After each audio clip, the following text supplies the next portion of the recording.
সালামু আলাইকুম। আলহামদুলিল্লাহ, আশা করি সবাই ভালো আছেন।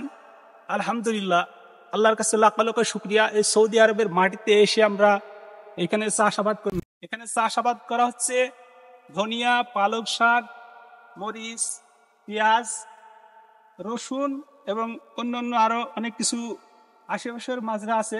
আলহামদুলিল্লাহ, সৌভাগ্যের বিষয় একটা সৌদি আরবে এসে এই চাষাবাদ করা। এটা দুনিয়াটা হচ্ছে পরীক্ষা করার জন্য আমাদেরকে এই দুনিয়াতে পাঠিয়েছে। আল্লাহ জি খলাকাল মৌত আল হায়াত আলিয়া ব্লুয়াকুম আইকুম আহসানু আমালা আহুয়াল আজিজুল গফুর। নিশ্চয়ই হায়াত মত আল্লাহর হাতে, যা কিছু আছে আল্লাহর হাতে। তাই আমাদেরকে এই দুনিয়াতে পাঠিয়েছেন আল্লাহ পরীক্ষা করার জন্য। আমরা এই মুহূর্তে এই পর্যন্ত আসতে পেরেছি। আল্লাহ যেন সকল প্রবাসীদেরকে ভালো রাখে, আর আপনারাও ভালো থাকবেন। আল্লাহ যেন আপনাদেরকেও ভালো রাখে, দোয়া করবেন। এই পর্যন্তই। আসসালামু আলাইকুম।